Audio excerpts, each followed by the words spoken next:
तो चलिए आज हम लोग क्या करेंगे, मानव नेत्र तथा रंग बिरंगे संसार जो चैप्टर है उसको ऑब्जेक्टिव को देखेंगे। ठीक है, एग्जाम के दृष्टि से ये जो भी क्वेश्चन को लिख के रखे हैं ये बहुत ही इंपॉर्टेंट है। ठीक है, और इसको यदि आप पढ़ लेते हैं तो एग्ज़ाम में इसी से ही आपको क्वेश्चन भेटा आएगा। ठीक है, तो इसमें हम ज़्यादा क्वेश्चन नहीं उठाए हैं और ज़्यादा क्वेश्चन इससे पूछता भी नहीं है।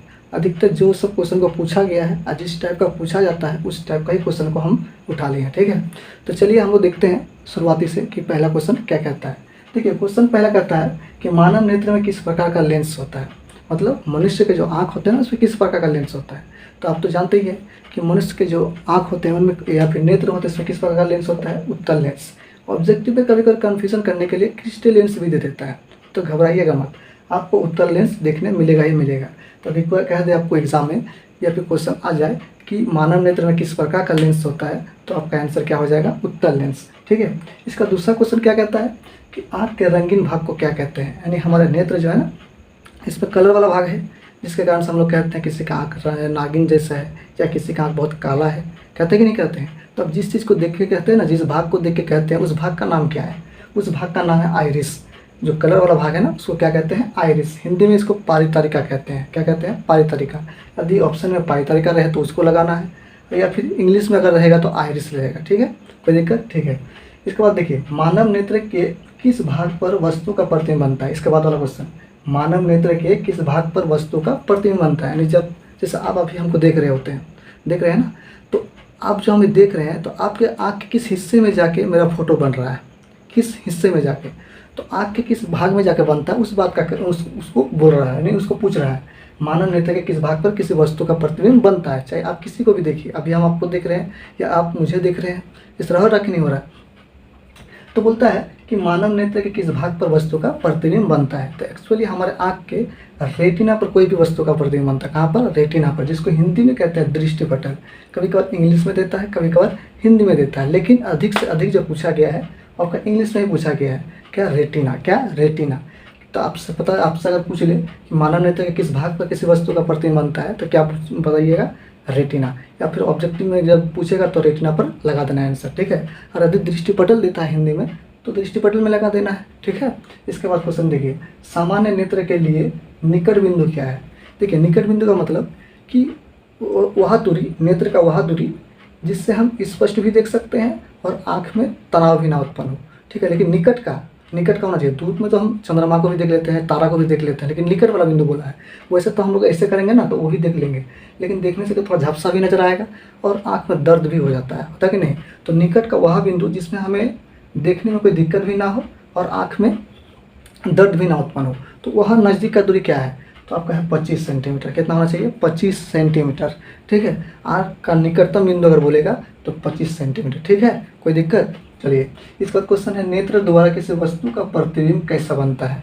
देखिए, अब हम जैसे आप अभी हमको देख रहे हैं तो मेरा फोटो जो आपके आँख के अंदर बन रहा है, यानी रेटिना पर जो बन रहा है वो किस प्रकार बनता है, यानी कैसा बनता है। तो हमारे आँखों पर यानी रेटिना पर जो प्रतिबिंब बनता है किसी वस्तु का, वो बनता है वास्तविक और उल्टा। कैसा बनता है, वास्तविक और उल्टा। बोलेंगे सर अभी तो हम आपको सीधा देख पा रहे हैं, अभी नहीं, कोई भी वस्तु को देखिए हमेशा सीधा ही देखने मिलेगा। तो सर आप जो बोल रहे हैं कि उल्टा बनता है, उल्टा बनता जरूर है, लेकिन हमारा जो ब्रेन है ना, जब ब्रेन तक जाता है ये फोटो तो वो जो हमें क्या करता है, सीधा करके दिखाता है। ठीक है, लेकिन ओरिजिनल में जो प्रतिबिंब बनता है रेटिना पर वो वास्तविक और उल्टा बनता है। ठीक है, कैसा बनता है, वास्तविक और उल्टा। कोई दिक्कत। ठीक है, अब देखिए, इसके बाद क्वेश्चन क्या था, मानव नेत्र की सामान्य दृष्टि के लिए दूर बिंदु कितनी दूर पर होता है। दूर बिंदु, देखिए अभी पूछ रहा था निकट बिंदु ना, अब बोलता दूर बिंदु। दूर बिंदु कितना होना चाहिए। देखिए, अब दूर की तो हम लोग बहुत सारी चीज़ों को देख लेते हैं, आसमान में बादलों को देख लेते हैं, तारा को देख लेते हैं, और भी चंद्रमा को देख लेते हैं, देखते ही नहीं देखते हैं। तो दूर की हम लोग अनंतों तक देख सकते हैं। कहाँ तक देख सकते हैं, अनंतों तक देख सकते हैं। ठीक है, तो दूर की जो बिंदु होता है वो हमारा कितना होता है, अनंत। कितना होता है, अनंत। याद रखिएगा, नज़दीक का 25 सेंटीमीटर और दूर अनंतों देख सकते हैं। कोई दिक्कत।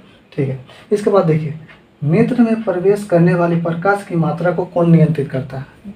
जैसे अभी लाइट यदि मारिएगा या फिर दिन में हम निकलते हैं या फिर रोशनी जो बाहर होता है तो कोई चीज़ को जब देखते हैं तो प्रकाश उससे टकरा के हमारे आँखों में पड़ता है, और जैसे वो प्रकाश हमारे आँखों के अंदर प्रवेश करता है तब जाके उसका प्रतिबिंब रेटिना पर बना देता है।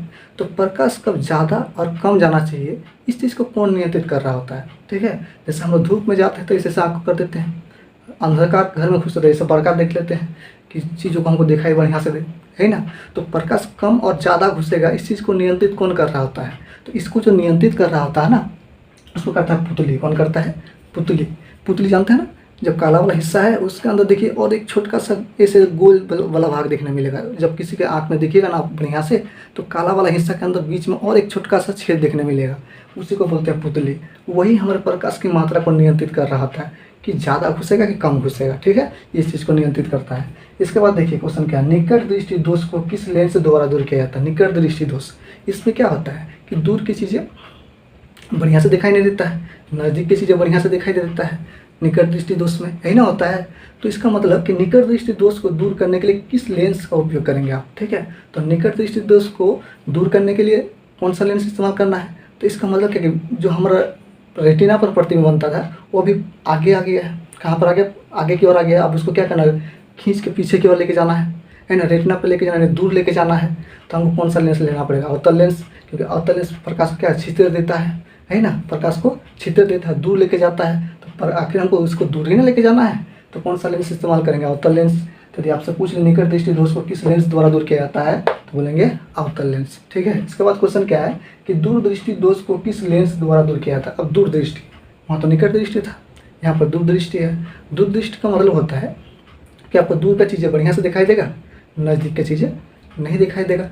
मतलब आपका जो प्रतिबिंब बनने का जो भाग था ना रेटिना पर, वो चल गया आप दूर, अब उसको नज़दीक लेके आना है, यानी प्रकाश को मोड़ना है।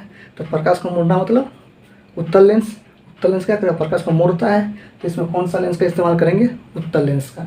जब आपको बोलेगा दूर दृष्टि को दूर करने के लिए कौन सा लेंस का उपयोग करेंगे, तो बोलेंगे उत्तल लेंस। लेकिन बोलेगा निकट दृष्टि दोष को दूर करने के लिए किस लेंस का उपयोग करेंगे, तो अवतल लेंस। कोई दिक्कत नहीं ना। चलिए इसके बाद देखिए क्या कहते हैं, जरा दूर दृष्टि दोष को किस लेंस द्वारा दूर किया जाता है? अब जरा दूर दृष्टि, इसमें क्या होता है, हल्का हल्का दूर का चीज़ को नहीं देखने नहीं मिलता है, और नज़दीक का भी, बीच वाला को देखने मिलता है। किसको? बीच वाला को।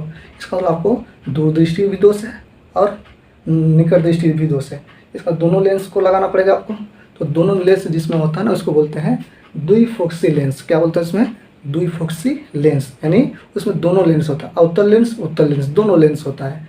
इसको इंग्लिश में भी बोले ना बाई फोकस लेंस बोलते हैं। क्या बोलते हैं?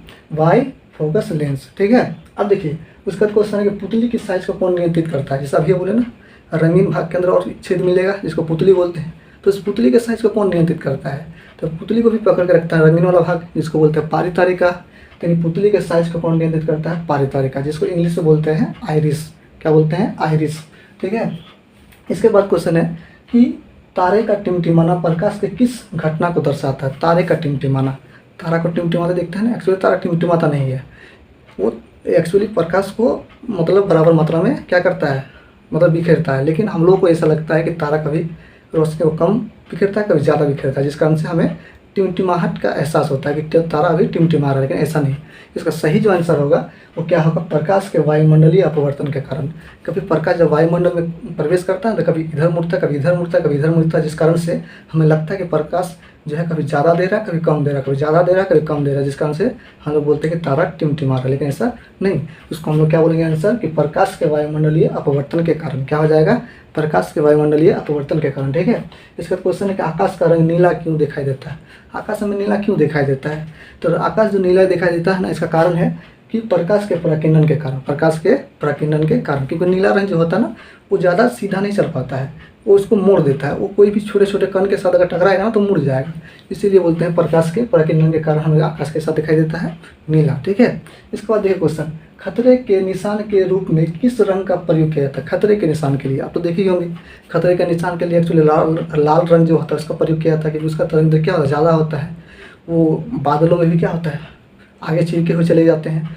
धुआं को भी क्या होता है? चीर के आगे निकल जाते हैं। इसलिए खतरे का, या फिर सिग्नल में भी देखे होंगे आप, रेड लाइट का इस्तेमाल किया जाता है, लाल रंग का। झंडा भी जो दिखाया था रेड दिखाता कि नहीं था, कि दूर से पता चल जाए कि हम क्या दिखा रहे होते हैं, ठीक है। तो लाल रंग का इस्तेमाल किया था किसमें? खतरे के निशान के लिए। इसके बाद क्वेश्चन है कि नेत्र लेंस की फोकस दूरी में परिवर्तन किया जाता है। नेत्र लेंस, हमारा आँख तो लेंस होता है, अभी बोले उत्तल लेंस, तो उसकी लेंस को की जो तिरछा होता है, उस तिरछा को बढ़ा घटा किसके द्वारा सकते हैं? तो लेंस की तिरछा, लेंस को जो पकड़ के रखता है वो कौन पकड़ के रखता है? पक्षमाभिपेशियाँ, है ना। तो वही एक्चुअली इसको क्या कर सकता है? कभी लंबा कर सकता है, कभी चौड़ा कर सकता है। चौड़ा तो क्या सिकुड़ सकता है और खींच सकता है, एक्चुअली यही ना बात है। तो कौन कर सकता है? पक्षमाभी पेशियाँ। जो एग्ज़ाम में क्वेश्चन बनाता है ना, वो क्या करता है, आपको हिंदी में आते के इंग्लिश में दे देता है ताकि आप अटक जाए। ठीक है, आप बोलेंगे सर कैसे? जो पक्षमाभी पेशियाँ ना, इसको इंग्लिश में बोलते हैं सिलियरी मांसपेशियाँ। क्या बोलते हैं? सिलियरी मांसपेशियाँ, फिर सिलियरी पेशियाँ। ठीक है, याद रखिएगा, पक्षमाभी पेशियाँ को सिलियरी पेशियाँ बोलते हैं। ठीक है, तो ये चीज़ से आप थोड़ा सा बच के रहिए कि आपको इंग्लिश अगर पूछ दे तो थोड़ा सा घबरा जाइएगा, इसलिए आप इसको भी थोड़ा सा देख लीजिए। ठीक है, कि जो आपका पक्षमाभी पेशियाँ है इसको इंग्लिश में क्या कहते हैं? सिलियरी पेशियाँ। ठीक है, तो इस चैप्टर में इतना ही क्वेश्चन था, आपको ज़्यादा नहीं पढ़ना है। एग्जाम में अगर क्वेश्चन आएगा तो इसी में ही से ही आएगा। ठीक है, आप बेफिक्र रहिए, आप इसको बढ़िया से पढ़ लीजिए। ठीक है, और आपको ये वादा करते हैं कि क्वेश्चन इससे बाहर नहीं जाएगा, और ये भी कहते हैं कि आपको एक एक करके हर एक टॉपिक का क्वेश्चन आपको हम ऑब्जेक्टिव करा देंगे, आपको डरने की कोई बात नहीं है। ठीक है, तो चलिए मिलते हैं फिर नए चैप्टर में।